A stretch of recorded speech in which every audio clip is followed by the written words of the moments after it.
Dr. Ajoy Kumar, you just heard Ambassador Vishnu Prakash talking about how this issue has been festering for some time now, and India has now, started speaking about it more vocally. Do you think that this matter has been taken up effectively now? Because the advisory also points out today, and as Ambassador Prakash also said, that perpetrators have not been brought to book. This is what the advisory says. So clearly India is suggesting that despite taking up this issue, Canada hasn't done very much. Do you think then our moves have been effective enough? Look, the first issue is whether the Sikh for Justice is creating trouble in Canada is a fact now. They are creating trouble. It's also pretty insane to have a referendum in a foreign country. You're a citizen of Canada and you want to have a referendum on a state in India. So the whole issue is beyond the theatre of absurd. Who takes part in a referendum? The people of the state. The people of Punjab recently, in the last Punjab election, 72% of the people voted. I mean, 72% of the people voted. People keep coming out for elections. People in Punjab are least interested in these kind of elements.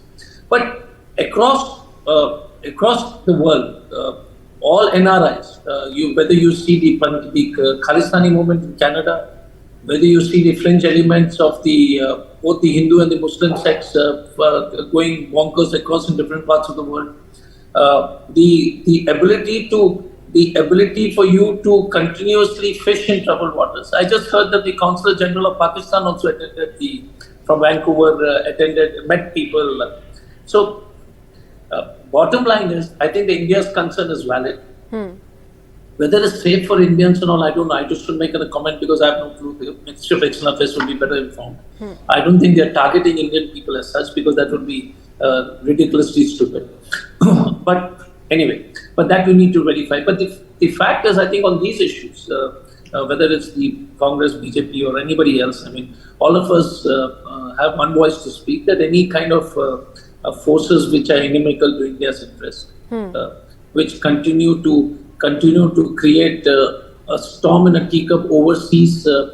And I just want to say one thing, and it's it's a theatre. The Canadian government itself has to take action against people because, look, if the similar kind of, let's imagine that India started taking a referendum on the French-speaking areas of Canada. And saying that, listen, we decide that all the 20,000 Canadians will come to India for some holiday and we'll do another referendum, that whether you want to be. So this kind of nonsense has to stop, and Canadian and Prime Minister Trudeau, I think, has to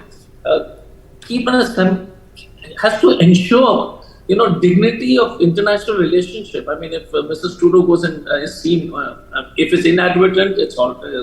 I mean, you're not blaming her. But if it's calculated and they are actively meeting people who are propagating a separatist ideology against the interests of this country, I think we need to be very careful. So I think Ambassador Vishnu Prakash also put it appropriately, and my colleague from the Bharatiya Janata Party also, I think, has said on national issues. I think this is that's. Net, it's so crazy to have a referendum by Canadians in Canada about something in India.